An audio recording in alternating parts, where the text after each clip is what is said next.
Very very good morning to all of you. हम last class में मिले थे तो हमने डिस्कस किया था आपके साथ 24 जुलाई की एक अमेंडमेंट जो कि इंड एस 116 के लिए रेलेवेंट थी। आज पार्ट 2 में हम लोग कुछ और इंड एस में कोविड-19 के इफ़ेक्ट्स को स्टडी करेंगे जो कि रेलेवेंट है आपके नवंबर 20 के एग्ज़ाम्स के लिए। तो जो हम अब डिस्कशन कर रहे हैं ये नवंबर 20 के लिए रेलेवेंट है। इसका मतलब ये अमेंडमेंट नहीं है बट ये इम्पॉर्टेंट कॉन्सेप्ट्स हैं जो कोविड की वजह से आए हैं, जिसके ऊपर क्वेश्चंस पूछे जा सकते हैं और ऑलरेडी इंस्टीट्यूट ने कुछ क्वेश्चंस इसके ऊपर अपनी वेबसाइट पे डाल भी दिए हैं, हालांकि वो कोर्स में अभी तक नोटिफाई नहीं किए हैं। तो हम उनकी डिस्कशन कर रहे हैं, तो आप ये वीडियो ज़रूर देखें अगर आपके नवंबर में एग्ज़ाम्स हैं या उसके बाद भी एग्ज़ाम्स हैं। तो इंड एस 115 में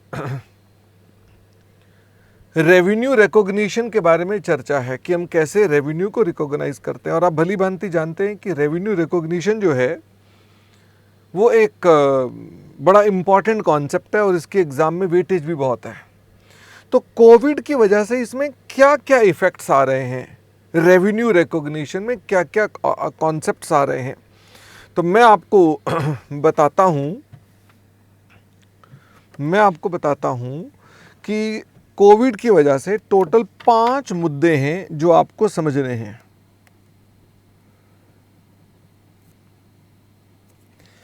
टोटल 5 मुद्दे हैं जिनमें इसका इफेक्ट आ सकता है। तो इसका मतलब आपके पास 5 प्रकार के सवाल पूछे जा सकते हैं due to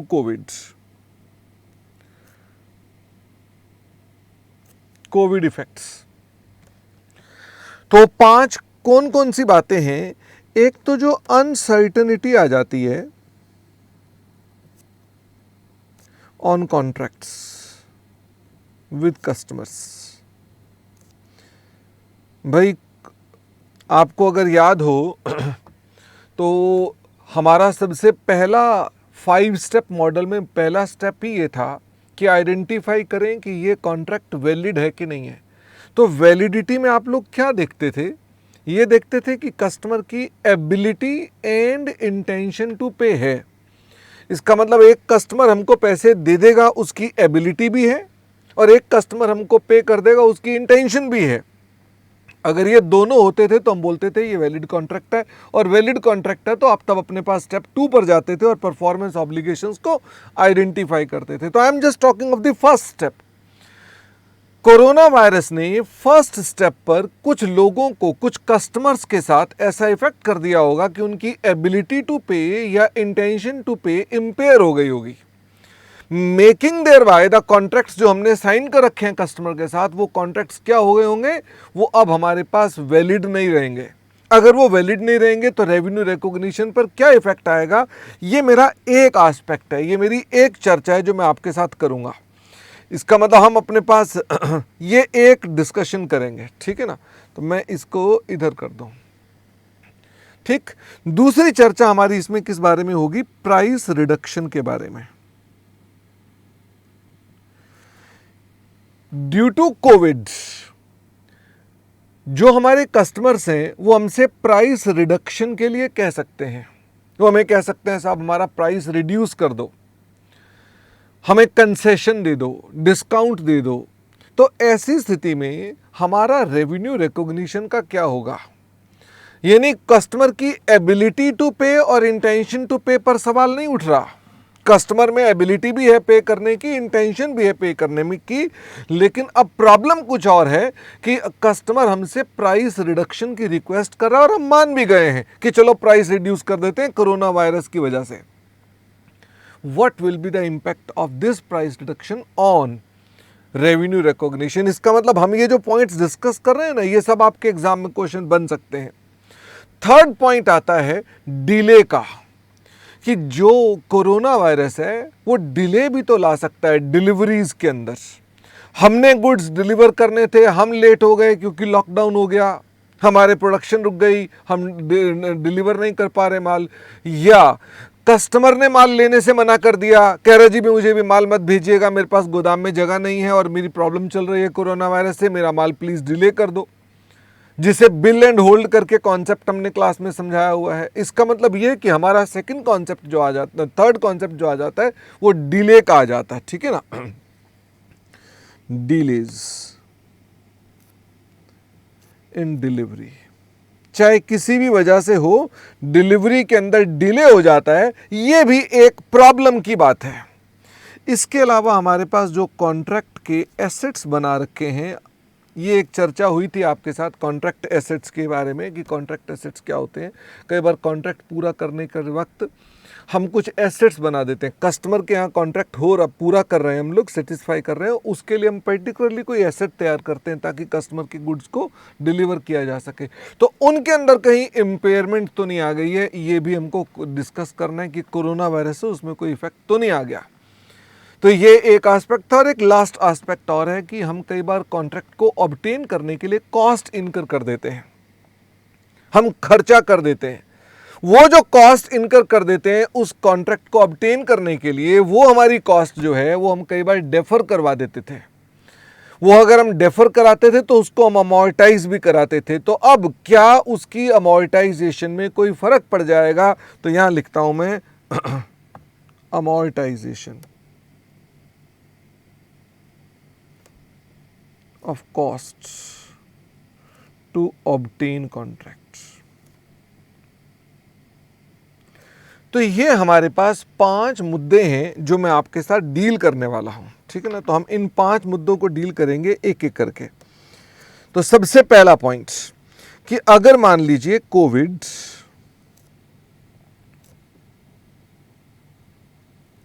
has affected customers ability oblique intention to pay consideration, thereby making contracts as invalid contract. ये हम पढ़ते थे स्टेप नंबर 1 के अंदर, ये हम स्टेप नंबर 1 में पढ़ा करते थे कि अगर ऐसा हो जाता है तो क्या होना चाहिए। मैं इसके अंदर भी कुछ पार्ट्स कर देना चाहता हूं। हमने revenue from contracts has not yet been recorded. तो मैंने पहला केस ले लिया, this is my case A, this is my case A. अगर मैंने अपने पास कोई कस्टमर के साथ कॉन्ट्रैक्ट किया मैंने कस्टमर के साथ कोई कॉन्ट्रैक्ट किया, अभी मैंने कोई डिलीवरी नहीं की, मैंने अपनी परफॉर्मेंस ऑब्लिगेशन को सेटिस्फाई नहीं किया, और उससे पहले ही कोरोना वायरस की वजह से कस्टमर की एबिलिटी और इंटेंशन पे मुझे डाउट आ गया कि मुझे ये पैसे देगा नहीं या इसके पास ताकत नहीं है। तो ऐसी स्थिति में मैं अपने पास रेवेन्यू को कैसे रिकॉर्ड करूंगा? अभी मैंने कुछ भी रेवेन्यू रिकॉर्ड नहीं कर रखा। The answer is now it is invalid contract, क्योंकि हमारी कंडीशन पिट गई है। जब कस्टमर की एबिलिटी नहीं है पे करने की, या इंटेंशन नहीं है पे करने की, या दोनों नहीं है, तो contract is invalid contract, we can not recognise the revenue. तो यहां लिख दें revenue, oh sorry, cannot be recorded in such cases till contract is, a contract becomes valid contract। तो ये आपका एक केस हो गया कि अगर आपने अभी तक रेवेन्यू रिकॉर्ड ही नहीं किया था, अगर रेवेन्यू रिकॉर्ड ही नहीं किया था तो फिर तो भाई साहब आप रिकॉर्ड करेंगे नहीं जब तक हो नहीं जाती है। Case B, case B, revenue has partially been recorded. हमने उसका रेवेन्यू पार्शली रिकॉर्ड कर दिया है।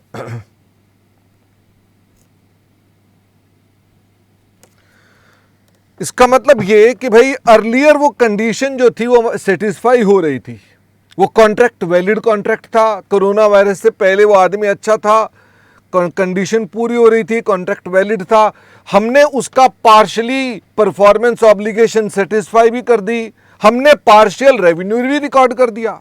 इसका मतलब स्टेप 1 भी पार हो गया होगा, स्टेप 2 भी पार हो गया होगा, स्टेप 3 भी पार हो गया होगा, हालांकि कॉन्ट्रैक्ट पूरा नहीं हुआ, टू सर्टेन एक्सटेंट हमने अपने पास रेवेन्यू को रिकॉर्ड भी कर लिया होगा, 5 स्टेप पूरे करके हमने रेवेन्यू को रिकॉर्ड कर लिया होगा। अब क्या हुआ, कोरोना वायरस आ गया, अभी पार्ट ऑफ द कॉन्ट्रैक्ट बाकी है, अब मुझे लगता है कि आगे वो पे नहीं करेगा, पिछले की बात तो खत्म हो गई, मुझे लगता है आगे उसकी एबिलिटी खत्म हो गई है, अब उसमें कोई एबिलिटी नहीं है, तो अब क्या होगा आ जाओ फिर से, इसमें सवाल उठते हैं कि फिर रेवेन्यू ऑलरेडी जो रिकॉर्ड कर लिया उसका क्या होगा, revenue already recorded but consideration not received.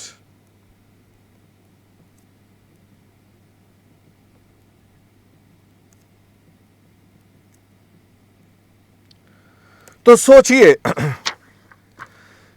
हमारे पास एक वैलिड कॉन्ट्रैक्ट था, हमने रेवेन्यू को रिकॉर्ड कर लिया, पैसा लिया नहीं था पर कस्टमर की एबिलिटी थी, अब हो गई हमारे पास problem due to corona virus, now contract is invalid, क्योंकि अब हमारे कस्टमर के पास इंटेंशन नहीं है पे करने की, या कस्टमर के पास अब एबिलिटी नहीं है पे करने की। तो अब इसका क्या होगा, क्या जो रेवेन्यू में ऑलरेडी रिकॉर्ड कर चुका हूं मैं उसे हटाऊंगा, द आंसर इज नो। जो रेवेन्यू रिकॉर्ड हो चुका उसका स्टेप 1 हमने चेक कर लिया था, अब दोबारा उसको चेंज नहीं करेंगे। अब आप कहेंगे सर कस्टमर पैसे देने की ताकत नहीं रखता, आप कहते हो रेवेन्यू रिकॉर्ड नहीं करेंगे, इसको डील करेगा इंड AS 109। तो लिखें provision will be made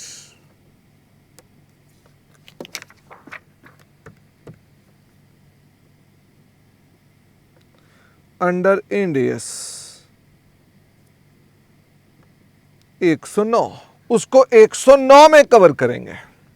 sir what will happen to the revenue yet to be recorded, अगर रेवेन्यू अभी तक रिकॉर्ड नहीं किया था, यानी आने वाला revenue, revenue yet to B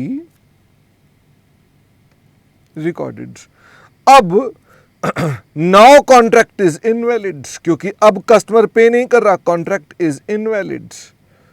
तो बताओ भाई अब इसके अंदर क्या होना चाहिए, तो ये तो वही पॉइंट हो गया ना, revenue has not been recorded, यहां पर भी लिखा था रेवेन्यू नॉट बीन रिकॉर्डेड, यहां पर भी लिख रहा हूं रेवेन्यू नॉट बीन रिकॉर्डेड। तो अब हम इसके बारे में क्या करेंगे, तो यहां आ गया revenue can not be recorded, revenue can not be recorded till contract becomes valid. जब तक कस्टमर की एबिलिटी वापस नहीं आ जाती है, जब तक उसकी इंटेंशन और एबिलिटी वापस नहीं आ जाती है, आप रेवेन्यू को रिकॉर्ड नहीं कर सकते। तो आई बिलीव आपको अगर मान लो एग्जाम में क्वेश्चन आएगा ना, तो इन्हीं में से कोई ना कोई बात बनेगी। इसका मतलब आपने इसी को पढ़ के जाना है और कुछ नहीं करना है, ठीक है ना। बस ये जो नोट्स लिख रहा हूं मैं ना, ये नोट्स आपने करके जाने हैं। आई एम ट्राइंग कि ये देखो, ये हमारे पास ये हमारे पास सारे क्वेश्चन बैंक है, जो इंस्टीट्यूट का क्वेश्चन बैंक है, तो इस क्वेश्चन बैंक को मुझे टच करने की आवश्यकता नहीं पड़ेगी। ये ऑलरेडी इसमें से इंड AS 116 तो हम आपके साथ डिस्कस कर चुके थे, ये 116 था वो तो हम कर चुके थे, तो ये 115 है। तो मैं इसके अंदर आपसे कह रहा हूं कि आपको ये डिस्कस करने की आवश्यकता नहीं पड़ेगी, आप सिर्फ ये नोट्स कर लोगे तो आप पाओगे कि आपके सारे सवाल हो सकते हैं। एक आता है case number C, case number C जिसके अंदर हमने कहा कि हमने एडवांस has been received,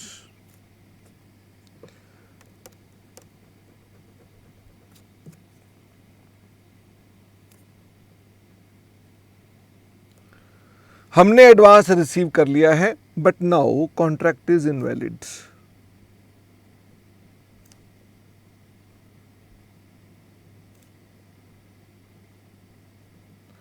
अब इसका क्या होना चाहिए भाई? कई बार ऐसा होता है कि कस्टमर हमको पैसा दे देता है एडवांस में और काम करवा रहा है।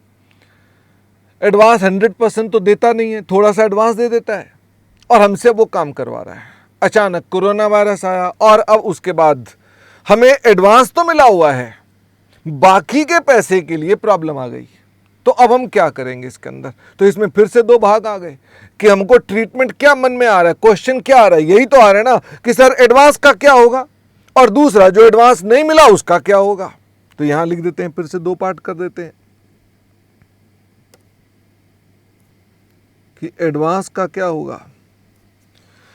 सॉरी, एडवांस का क्या होगा?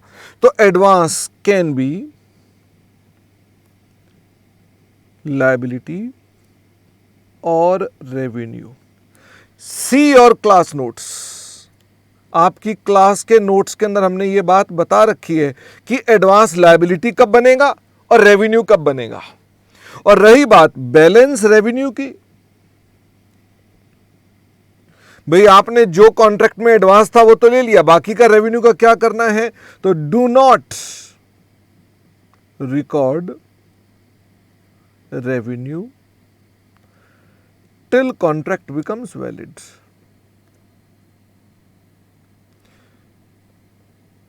Till contract becomes valid.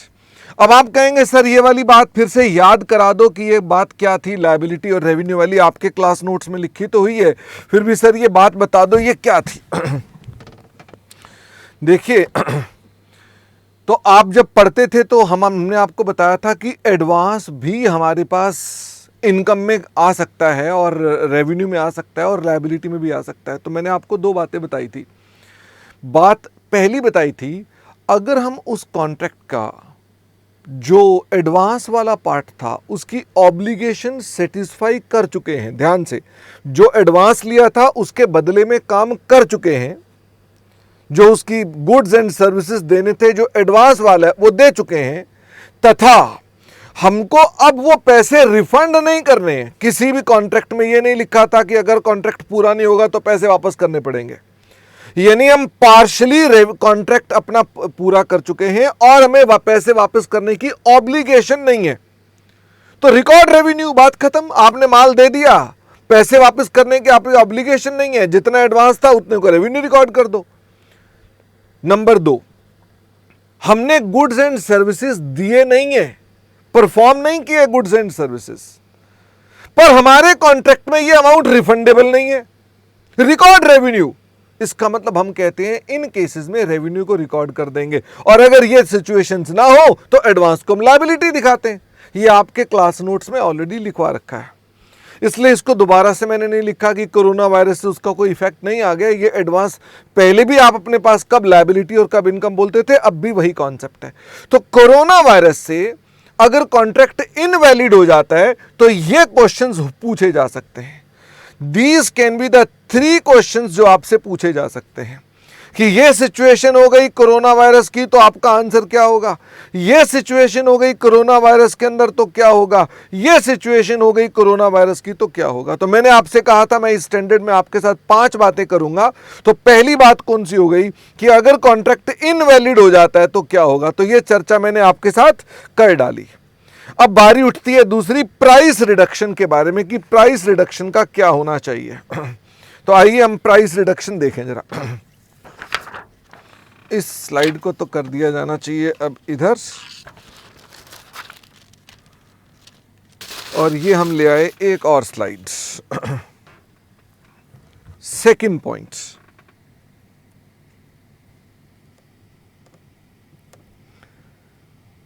Price reduction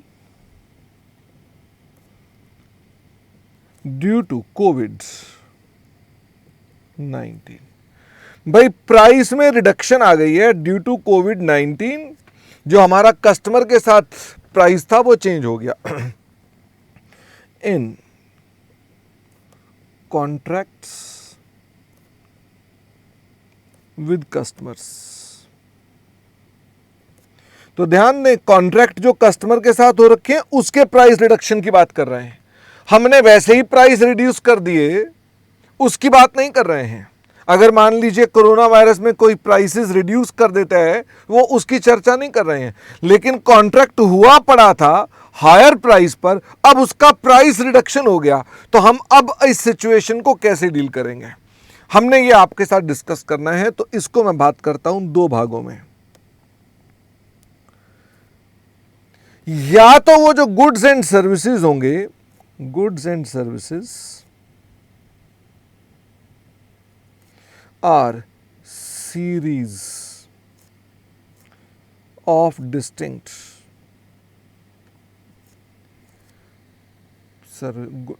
goods and services, यानी या तो ये सीरीज होगी, हमने चर्चा की थी आपके स्टेप 2 में जाकर कि वो परफॉर्मेंस ऑब्लिगेशन को आइडेंटिफाई कर रहे हैं। तो मैंने कहा या तो ये सीरीज होगी, यानी हमको बार बार same goods and services repetitively अपने पास देने हैं, ठीक है ना, या अदर देन सीरीज।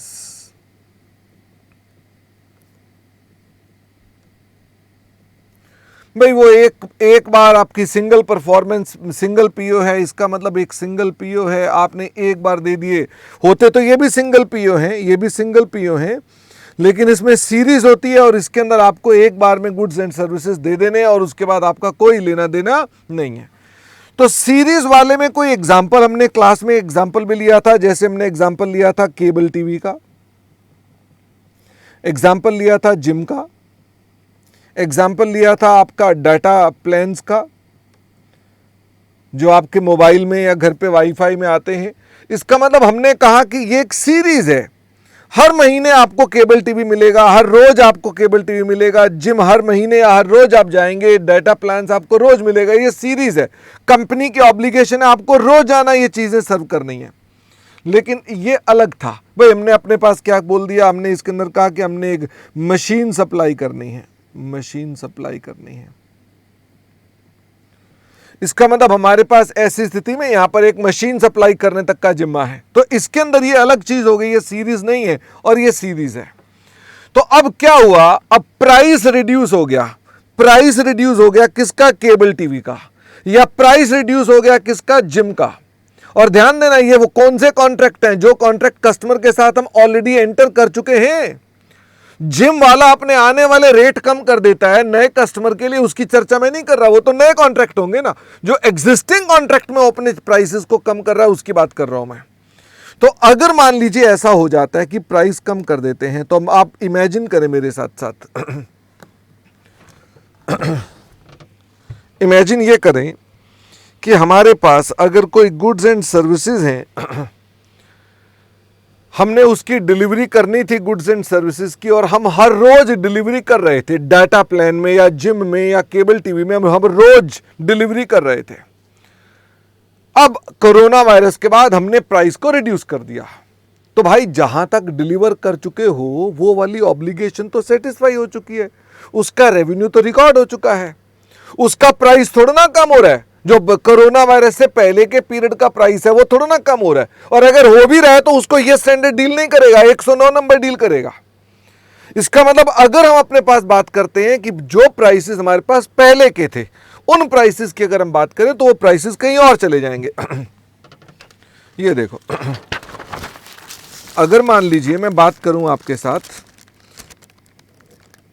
कि भाई एक कंपनी का पर्टिकुलरली अगर मैं ये एलोकेशन करके दे देता हूं आपको कि मैंने कहा साहब ये हमारे पास हर महीने लेटेस्ट से दिसंबर 2019, जनवरी, फरवरी, मार्च, अप्रैल, मई, जून, तो ये मैं बात कर रहा हूं कि लेटेस्ट से केबल टीवी की बात कर लेता हूं। तो मैंने कहा मान लो केबल टीवी का खर्चा है 1000 रुपये पर मंथ, तो आप दे रहे थे 1000 रुपये पर मंथ। अब हुआ क्या, यहां पर से अप्रैल से या मई के मार्च के एंड से लॉकडाउन हो गया। अब हमारे पास जो प्राइस था वो तो भी ज्यादा था, तो हमने कस्टमर को आकर लेटेस्ट से यहां पर हमने प्राइस को कम कर दिया और हमने कहा ये प्राइस आपका हमने कर दिया 800 रुपए। ये एक सिचुएशन आ गई। तो इसका क्या होगा, ये डील कर रहे हैं सर। अगर इनके प्राइसेस में गिरावट आ जाए तो क्या होगा? अगर इनके प्राइसेस भी हम रेट्रोस्पेक्टिवली कोरोना वायरस के बाद मैंने बैकडेट से प्राइसेस को कम कर दिया, जो ऑलरेडी हमने प्राइसेस लेने की बात कर रखी थी वो कम कर दिया, तो ये वाली प्राइस रिडक्शन 109 नंबर डील करेगा। इसका रेवेन्यू ऑलरेडी रिकॉर्ड हो चुका है, इसका रेवेन्यू हम पहले ही रिकॉर्ड कर चुके हैं। और अगर इसके कोई डेटर थे जिनको आपने प्राइस रिड्यूस करवा दिया तो वो 109 नंबर डील करेगा। अल्टीमेटली उसका हमारे इससे कोई लेना देना नहीं है। अच्छा, और रही बात इसकी कि अब ये जो आपने प्राइस कम कर दिया इसका क्या होगा? ये जो प्राइस कम कर दिया इसका क्या होगा? जो आपने यहां पर आकर प्राइस को चेंज कर दिया, तो मेरी बात फिर समझे जरा।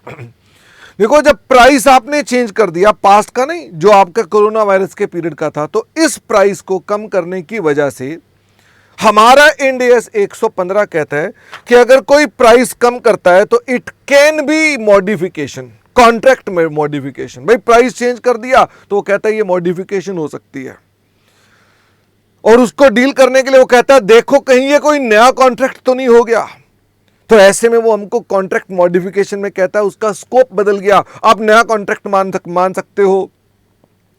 बट यहां पर तुम्हारा स्कोप बदला नहीं है, उसने कोई मात्रा थोड़ी ना कम कर दी है, उसके अंदर कंडीशन है मॉडिफिकेशन के अंदर नया कॉन्ट्रैक्ट मानने की, कि जो आपने कॉन्ट्रैक्ट में मॉडिफिकेशन किया उसमें गुड्स एंड सर्विसेज तथा उसके जो प्राइसेस हैं वो स्टैंड लोन प्राइसेस की रेशो में ही ऊपर नीचे होने चाहिए। तो ऐसा थोड़ा ना कि उसने 800 रुपए कम कर दिया तो डाटा भी कम कर दिया। डाटा तो कम नहीं किया, केबल टीवी वाले ने फिल्में तो कम नहीं किए, वो उतनी दे रहे। तो ये मॉडिफिकेशन हमारे पास नए कॉन्ट्रैक्ट के रूप में नहीं आती है। इट इज नॉट बेसिकली कि हम इसको एक कह दें कि नया कॉन्ट्रैक्ट हो गया। तो इसको डील करने के लिए हमें अपने पास क्या करना पड़ेगा, आइए हम इसको अपने पास समझें कि इसका क्या होना चाहिए। लिखें, it is modification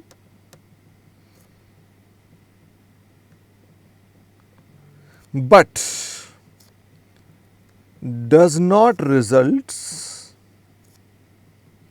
in considering change as new contract। भाई चेंज तो हुआ है, कॉन्ट्रैक्ट के अंदर प्राइस चेंज कर दिया आपने अगर अपने पास, तो चेंज तो हुआ है, पर यह नया कॉन्ट्रैक्ट नहीं माना जाएगा। तो अब क्या करेंगे? फ्यूचर रेवेन्यू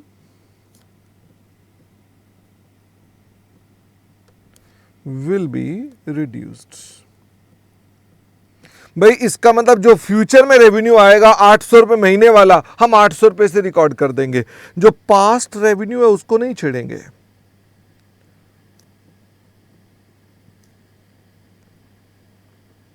और अगर पास्ट के रेवेन्यू में आपने कोई कंसेशन दिया है, if any concession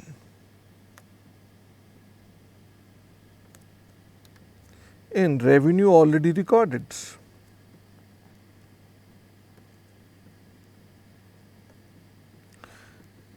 it is 109। ये आपके डेटर्स को कम कर देगा, ये आपके डेटर्स को कम कर देगा। अच्छा, बारी आती है कि मान लो ऐसा नहीं होता, ये तो सीरीज थी, इसमें तो मैंने ये फोटो बनाई थी, देखो इसमें तो मैंने फोटो बना के दिखाई थी, भाई सीरीज है, बार बार वही चीज रेपिटेटिवली दिए चले जा रहे हैं। अब बारी आ रही है दूसरी वाली। मान लो एक कॉन्ट्रैक्ट है जिसके अंदर मैंने एक मशीन की सप्लाई देनी है, जिसके अंदर मुझे 1 लाख रुपए का रेवेन्यू मिलना है, और मैं उसमें से अभी इतनी परफॉर्मेंस करके मान लो 20,000 का रेवेन्यू रिकॉर्ड कर चुका हूं। ये मैंने रेवेन्यू को रिकॉर्ड कर दिया, और ये मैंने अपने पास रिकॉर्ड करना था, और यहां पर आकर कोविड की वजह से प्राइस में क्या हो गया, रिडक्शन आ गई। प्राइस में क्या हो गया, इससे रिडक्शन आ गई। तो ये एक सिंगल पीओ है, आपने मशीन की सप्लाई देनी थी, आप मशीन को कुछ हद तक कर भी चुके थे complete, degree of stage of completion के मुताबिक आपने कह भी दिया था इतना मैं रेवेन्यू रिकॉर्ड कर सकता हूं। और अब हमारे पास कोरोना की वजह से आपने इस मशीन के प्राइसेस को क्या कर दिया, कम कर दिया। ऐसे में अब हमारे पास अगर आपने मान लीजिए 10,000 रुपए का प्राइस रिड्यूस कर दिया, आपने कहा साहब प्राइस रिड्यूस हो गया, तो ये जो प्राइस रिडक्शन है, क्या ये ऑलरेडी जो रिकॉग्नाइज्ड रेवेन्यू था उसको चेंज करेगी कि नहीं करेगी? जो हमारे पास ये प्राइस रिडक्शन है, ये क्या इसको चेंज करेगी या नहीं करेगी? ऑफ कोर्स जो बैलेंस रेवेन्यू है उसको तो चेंज करेगी ही करेगी। क्या ये इसको अफेक्ट करेगी कि नहीं करेगी? तो इस पर हम बात करते हैं फिर से। इस चीज को हमारा स्टैंडर्ड भी डील करता है, और ऑफ कोर्स कोविड के बाद इंस्टीट्यूट की भी क्लेरिफिकेशन आ गई कि हम इसको अपने पास क्या कंसीडर करेंगे। तो यहां लिखेंगे अपने पास इट इज, क्योंकि अब ये सिंगल पीओ है, ये हमारे पास एक सीरीज नहीं है, सिंगल पीओ है, और अब आपने प्राइस रिड्यूस कर दिया, तो मैं इसे बोलूंगा it is considered as variable consideration. आपकी क्लास में एक चर्चा हो रखी है कंसेशंस की, कि जो डिस्काउंट्स होते हैं उनको हम वेरिएबल कंसिडरेशन मानते हैं, और जैसे ही मैं बोलता हूं कि रेवेन्यू में वेरिएबल कंसिडरेशन मानते हैं, तो इसका क्या मतलब हो गया? It means revenue already recorded can be adjusted due to price reduction. इसका मतलब अब आप अपने पास अपना पास्ट का रेवेन्यू एडजस्ट कर सकते हैं, क्योंकि इसको हमने क्या नाम दे दिया? इसको नाम दे दिया वेरिएबल कंसिडरेशन। अगर आपको इसके अंदर याद हो तो जब आप वेरिएबल कंसिडरेशन वर्ड बोलते हैं तो आप पहले ही रेवेन्यू को रिकॉर्ड करते वक्त ये मानते हैं कि हाँ इसमें चेंजेस लेटर ऑन आ सकते हैं।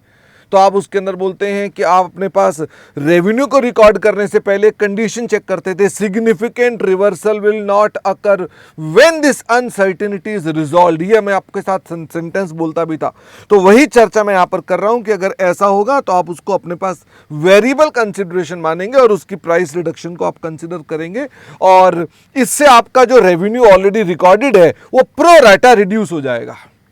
तो इसका मतलब वो रेवेन्यू जो आप पास्ट में रिकॉर्ड कर चुके हैं, अब उसको मुझे रिवर्स करना पड़ेगा। अब ड्यू टू कोरोना वायरस आपने अगर उसमें कंसेशन दे दिया तो आपको करंट पीरियड में जो पास्ट का रेवेन्यू था उसको डेबिट करना पड़ेगा, उसको रिड्यूस करना पड़ेगा।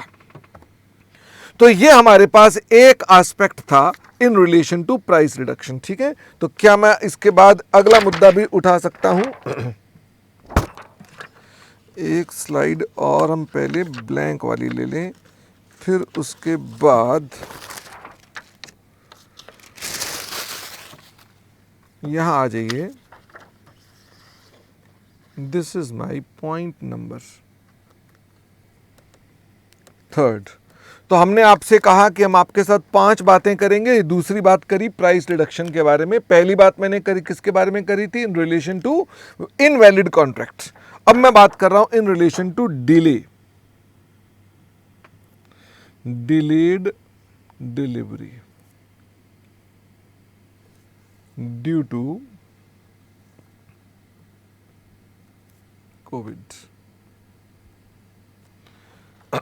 अगर मान लीजिए डिलीवरी डिले हो जाती है ड्यू टू कोविड, तो इसका क्या होना चाहिए? थोड़ा सा मैं इसको पहले सेट कर लूँ, ये बार बार कट जाता है, तो मैं ऊपर से कैमरा हिलाता हूँ। चलो नहीं हो रहा तो कोई बात नहीं, इसी को नीचे ले आते हैं। Delayed delivery due to corona virus, क्योंकि अगर ऐसा हो जाता है तो क्या होगा? तो इसके अंदर 2 सिचुएशंस आ सकती हैं। नंबर 1 क्या आ सकता है? डिले ड्यू टू कस्टमर कहता है भाई मेरे को भी माल मत दो, मेरे पास अभी रखने की जगह नहीं है कोरोना वायरस के अंदर, तो इसको हम बोलते हैं बिल एंड होल्ड। तो ये ऑलरेडी आपकी क्लास में हमने कवर कर रखा है, जिसके अंदर हम revenue is recorded, revenue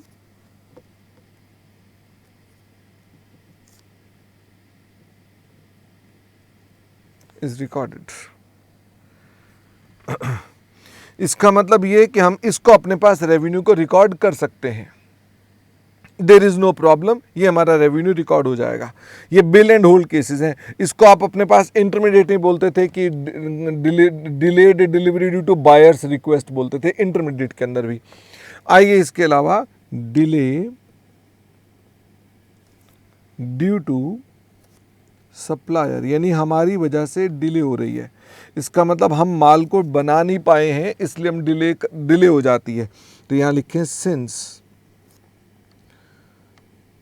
control of goods and services has not been given to customer. भाई कस्टमर को आपने वो माल सप्लाई ही नहीं किया, कंट्रोल ही नहीं दिया, hence revenue can not be recorded.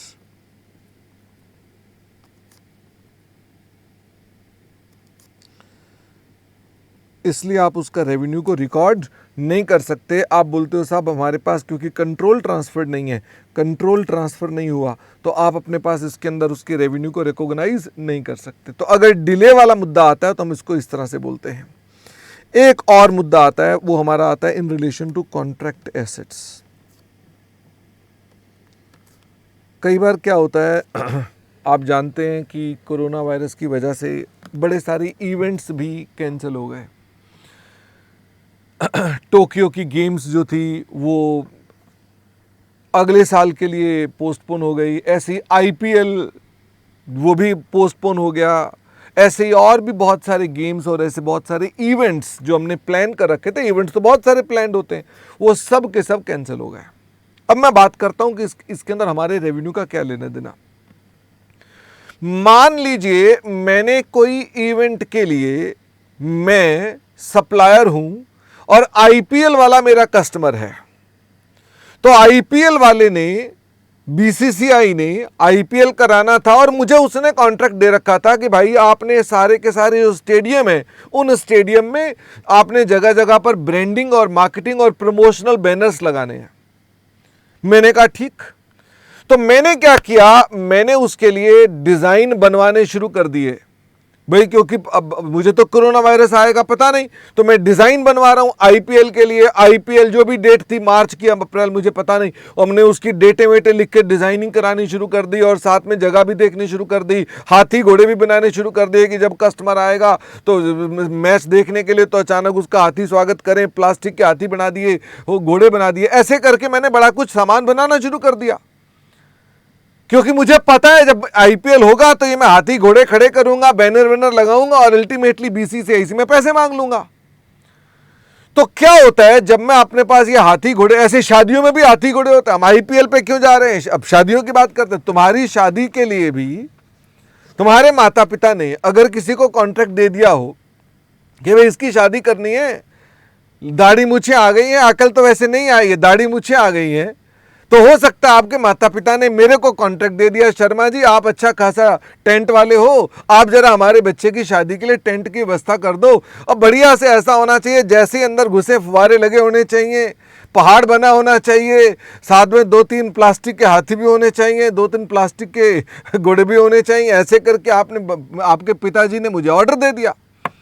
मैं भी सोचा, मैंने कहा 10 करोड़ का कॉन्ट्रैक्ट मिल गया, बढ़िया है, हाथी घोड़े बनाकर, हाथी घोड़े क्या चिड़िया विड़िया बहुत बना के मैं वहां पर पूरा जंगल ही बना के दिखा दूंगा प्लास्टिक का। अब क्या हुआ, मैंने अपने पास आपके पिताजी से कॉन्ट्रैक्ट कर लिया और मैंने यहां हाथी घोड़े बनाने शुरू कर दिए। अभी शादी हुई नहीं है, इवेंट हुआ नहीं है, तो मैं अपने पास वो जो हाथी घोड़े बना रहा हूं वो मेरा कॉन्ट्रैक्ट एसेट है। जब वो हाथी को देखता हूं तो मेरा मुनीम मुझसे पूछता है, कह रहा है ये हाथी जो बनाया है साहब ये खर्चा है कि एसेट है। मैं सोचता हूं यार बात तो सही कह रहा है, खर्चा ही होना चाहिए, क्योंकि हाथी का वैसे तो मेरे को कोई काम नहीं, शादी हो जाएगी हाथी बेकार हो जाएगा, पर अभी शादी हुई नहीं है, इसका मतलब अभी वो मुझे हाथी फायदा देगा। तो क्या हुआ, मैंने उस कॉन्ट्रैक्ट एसेट को, उस हाथी को क्या दिखा दिया, कॉन्ट्रैक्ट एसेट बना के दिखा दिया कि मेरा कॉन्ट्रैक्ट एसेट है। अब हुआ क्या, आपकी शादी डिले हो गई और आपके पिताजी ने कह दिया भाई 100 से ज्यादा लोग हो नहीं सकते, अब शादी में कोई हाथी घोड़े तो चाहिए ही नहीं है। ऐसी स्थिति में what will happen to the हाथी घोड़ा जो मैंने अपने पास एसेट में दिखा रखे? You are understanding? इसका मतलब कोविड में अफेक्ट्स माई कॉन्ट्रैक्ट एसेट्स। जो मैंने उस कॉन्ट्रैक्ट को पूरा करने के लिए एसेट बनाए थे, उन कॉन्ट्रैक्ट एसेट्स में मेरे पास क्या इफेक्ट होना चाहिए। तो मैंने कहा ना, कोरोना वायरस क्या क्या बात इफेक्ट डाल रहा है। एक तो आपको अनसर्टिनिटी बनाकर कॉन्ट्रैक्ट इनवैलिड कर देता है, एक प्राइसेस को रिड्यूस करा देता है, एक डिले करवा देता है। चौथा मुद्दा कौन सा आ गया कि हाथी घोड़े जो बनाए थे अब वो हमारे लिए क्या हो गए, क्वेश्चन मार्क, पता नहीं उनका यूज होगा कि नहीं होगा। तो मैं एक बार भी ये नहीं कहा कि वो हाथी घोड़े बेकार हो गए हैं, मैंने कहा वो हाथी घोड़े हो सकता है बेकार हो सकता है बेकार हो गए हो। हमारा ये स्टैंडर्ड कहता है कॉन्ट्रैक्ट एसेट्स को आपको इंपेयरमेंट के लिए चेक करना पड़ेगा। इंड AS 36 में चेक करो ये हाथी घोड़े अब काम के हैं या नहीं है। अगर उनकी रिकवरेबिलिटी है तो अभी भी कोई दिक्कत नहीं है। अगर आपको लगता है वो अभी भी यूज हो सकते हैं तो कोई दिक्कत नहीं है। लेकिन अगर आपको लगता है कि अब इसका यूज नहीं है तो आपको उन्हें इंपेयर करना पड़ेगा। तो आइए हम इसको लिखें, contract assets these assets may require testing for impairment under Ind AS 36। और एग्जाम्पल के रूप में यहां साथ में लिख देना, शादी के लिए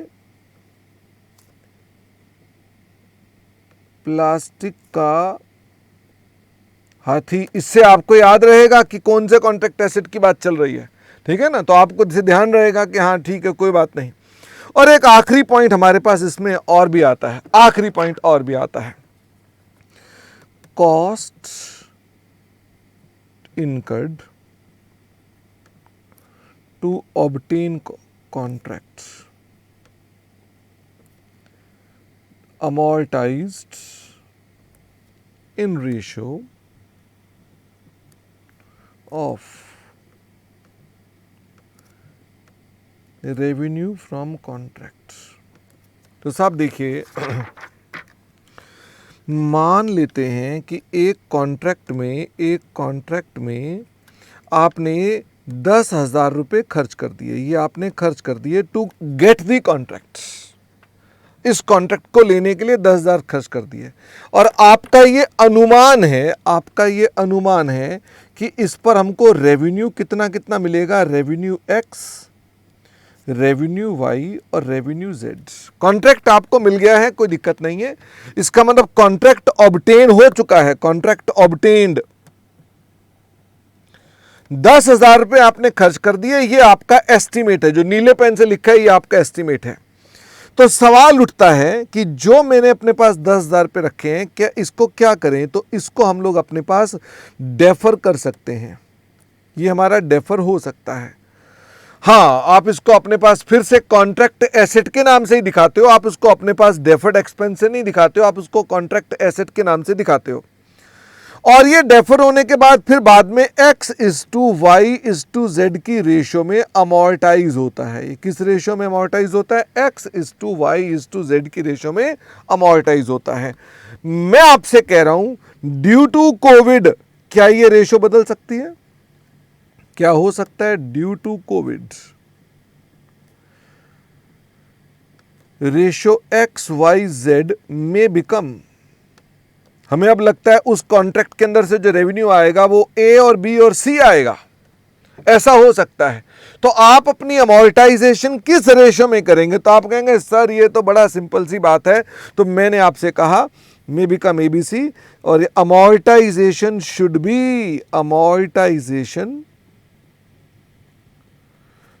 be in the ratio of ABC, that is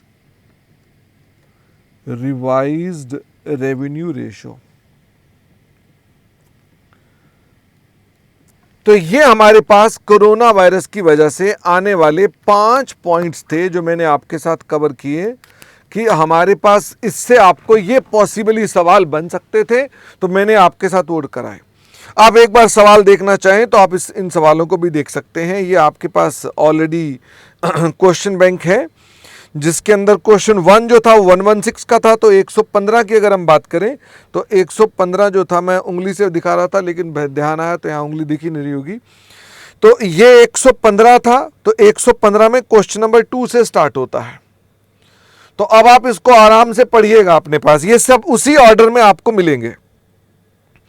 जहां आपके पास क्वेश्चन नंबर 2 आता है, वहां पर आता है कि हमारे पास अगर मान लीजिए कोई क्राइटेरिया कस्टमर की क्रेडिट वर्दीनेस में प्रॉब्लम आ जाए तो क्या होगा, क्या हम रेवेन्यू रिकॉर्ड कर सकते हैं। मैंने आपको ऑलरेडी फ्लो चार्ट में बनाकर दिखा दिया। इसका मतलब आपको अलग से कुछ नहीं करना, फ्लो चार्ट में हमने ऑलरेडी इसे डिस्कस कर लिया है कि इसके अंदर क्या होगा। आपको कलेक्टेबिलिटी चेक करनी पड़ेगी और फिर देखना पड़ेगा पैसा मिलेगा कि नहीं मिलेगा।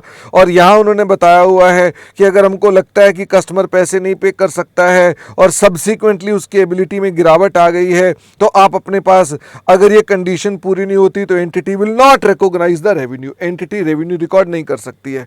और हाँ, जो आप ऑलरेडी पहले ही रेवेन्यू रिकॉर्ड कर चुके हैं उसके लिए आप 109 नंबर का सहायता लेंगे। फिर वैसे ही अगर कोई एडवांस मिल जाता है तो क्या होगा, ये पार्ट भी आपके साथ बता दिया कि अगर कोई एडवांस मिल जाता है तो एडवांस को अपने पास रेवेन्यू कब बोलते हैं कि अगर हम उसके अंदर अपनी ऑब्लिगेशन पूरी कर चुके हैं और आपको अपने पास पैसा रिफंड नहीं करना है, या फिर अगर कॉन्ट्रैक्ट टर्मिनेट हो गया है और कंसिडरेशन नॉन रिफंडेबल है, तो ऐसी स्थिति में हम बोलते हैं कि साहब हमारे पास इन दैट सिचुएशन आपको वो एडवांस इनकम में दिखाया जा सकता है। और रही बात आपको फ्यूचर रेवेन्यू की, वो तो आप अपने पास रिकॉर्ड नहीं कर सकते हैं जब तक आपकी कंडीशन पूरी नहीं हो जाती है। क्वेश्चन नंबर 4, तो यहां वो कह रहा है कि कॉन्ट्रैक्ट है for the supply of electricity. तो साहब इलेक्ट्रिसिटी की सप्लाई क्या है, सीरीज है, बिजली जो सप्लाई कर रहे हैं वो सीरीज है। और हुआ क्या, वो कहता है हमने कस्टमर की बात मान के उसका टैरिफ को रिड्यूस कर दिया, प्राइस रिड्यूस कर दिया। तो सीधी बात है, सीरीज में अगर आप प्राइस कम करते हैं तो जो पास्ट का प्राइस है क्या उसके साथ कोई छेड़खानी करेंगे? द आंसर इज नो, वो तो ठीक है। और जो नया प्राइस है वो क्या बन गया, वो बन गई मॉडिफिकेशन, और वो मॉडिफिकेशन न्यू कॉन्ट्रैक्ट नहीं है। ऐसी स्थिति में आप अपने पास न्यू प्राइसेस के हिसाब से आप उसको रेवेन्यू को आगे रिकॉर्ड करना शुरू कर देंगे। तो वो कहता है ये एक सीरीज है और क्योंकि हमारे पास ऐसा ऐसा होता है तो ये क्राइटेरिया पूरा हो रहा है, रिडक्शन अगर हो जाती है तो आगे पढ़ लीजिएगा, सब वही बातें लिखी हुई हैं। फिर वो आगे कहता है ये कोई नया कॉन्ट्रैक्ट नहीं बन जाएगा, ये कोई नया कॉन्ट्रैक्ट नहीं है। और इन द इंस्टेंट केस, क्योंकि एक नया कॉन्ट्रैक्ट नहीं है तो इसको सेपरेटली नहीं मानेंगे अपने पास, और ऐसी स्थिति में हम उसे क्या मानेंगे, हम उसको ले जाएंगे अपने पास नए प्राइसेस के ऊपर, नई वैल्यू के ऊपर ले जाएंगे और नए वैल्यूज जो लेंगे वो रिड्यूस करके रिकॉर्ड करेंगे। फिर इसके अलावा ये कौन सा है, ये कोई इक्विपमेंट्स की सप्लाई है। तो इक्विपमेंट की सप्लाई है और यहां पर आप अगर प्राइसेस कम कर देते हैं तो ये क्या बन जाएगी, it is considered as variable consideration. ये भी आपके साथ हमने बता रखा है कि ये हमारी वेरिएबल कंसिडरेशन है। आंसर को आप रीड कर लीजिएगा। इसके अलावा हमारे पास एक और भी पॉइंट यहां पर आया। ये पॉइंट मैंने डिस्कस नहीं किया, ये कोई ज्यादा रेलेवेंट नहीं था, मैं उसकी चर्चा कर दूं आपके साथ। ये प्राइस पॉइंट क्या है, क्या जो डिले होती है डिलीवरी की, उसमें पेमेंट भी डिले हो सकती है। जैसे मैंने आपके नोट्स में लिखवाया कि डिलीवरी उसकी वजह से, हमारी वजह से डिले हो सकती है, लेकिन पेमेंट भी तो डिलीवर लेट हो सकती है। तो पेमेंट लेट हो जाती है तो आपको अगर याद हो, एक कॉन्सेप्ट डिस्कस किया था एसएफसी, सिग्निफिकेंट फाइनेंसिंग कंपोनेंट। क्या ऐसे में उसको सिग्निफिकेंट फाइनेंसिंग कंपोनेंट मान करके मैं अपने पास पेमेंट लेट आ रही है तो क्या मैं उसको कहूंगा इसमें कोई ब्याज का एलिमेंट है? The answer is no. सब मैं किसी आदमी को अगर मान लीजिए एडिशनल क्रेडिट दे देता हूं बीच में क्योंकि उसकी कोरोना वायरस से स्थिति खराब है, तो इसमें कोई फाइनेंसिंग कंपोनेंट नहीं है, कोई ब्याज थोड़ा मांग रहा हूं उससे मैं। तो ये बात बड़ी सीधी और स्पष्ट थी, तो ये डिस्कस नहीं की मैंने, फिर भी आप इसको देखिए यहां पे। तो क्या हमने कस्टमर को थोड़ा सस्ता टाइम पीरियड दे दिया तो क्या इसके अंदर अपने पास हमको इंटरेस्ट को अलग करना पड़ेगा? द आंसर इज नो, इसमें कोई इंटरेस्ट अलग करने की आवश्यकता नहीं है। आंसर आप पढ़ लीजिएगा। इसके अलावा ये क्या चीज है, वो कहता है एक कस्टमर को हमने कोई जनरेटर बना रहे हैं लॉकडाउन से पहले और हमने ये सोल्ड करना है और उसकी वजह से हमने गुड्स उसको डिलीवर नहीं किए। अब साहब गुड्स अगर डिले हो जाती है, दिस इज डिलेड डिलीवरी। अगर हम डिलीवरी को डिले कर देते हैं तो आपको इसमें देखना पड़ेगा कि डिलीवरी की डिले किस वजह से है। अगर मान लो बायर की वजह से है तो आप रेवेन्यू रिकॉर्ड कर सकते हैं, अगर सेलर की वजह से है तो आप रेवेन्यू रिकॉर्ड नहीं कर सकते, क्योंकि आपकी कंडीशन ऑफ कंट्रोल सेटिस्फाई नहीं होती। तो आप आराम से पढ़ लीजिएगा।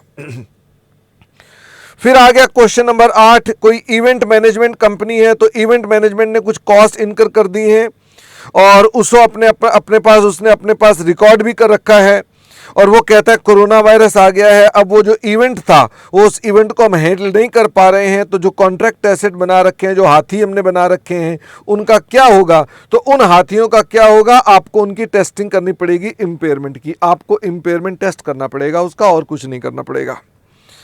और फिर वैसे ही हमारे पास एक और लिखा उसने कि अगर मान लीजिए कोई कंपनी है, हमने कोई कॉस्ट कर रखी है incur to obtain the contract, contract को ऑब्टेन करने के लिए हमने कोई कॉस्ट इनकर कर दी है, तो ऐसी स्थिति में उसका क्या किया जाना चाहिए? ऐसी केसेस में आपको रिवाइज्ड रेशियो देखनी चाहिए कि आपके पास जो आपकी the amortisation of asset would be, जो एक्सपेक्टेड टाइमिंग हो गई है ट्रांसफर करने की गुड्स एंड सर्विसेज की, आप अपने पास नई रेशियो में, रिवाइज्ड रेशियो के अंदर आप अपने पास इनको अपने पास अमोर्टाइज करेंगे।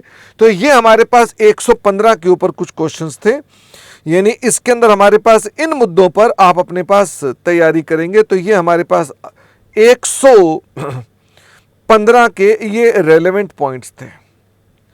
हम अभी और भी पॉइंट्स पढ़ेंगे हम अभी और भी पॉइंट्स पढ़ेंगे, जिसके अंदर हम पढ़ेंगे इंड AS 37 का, कि इंड AS 37 क्या है। एक मिनट, थोड़ा सा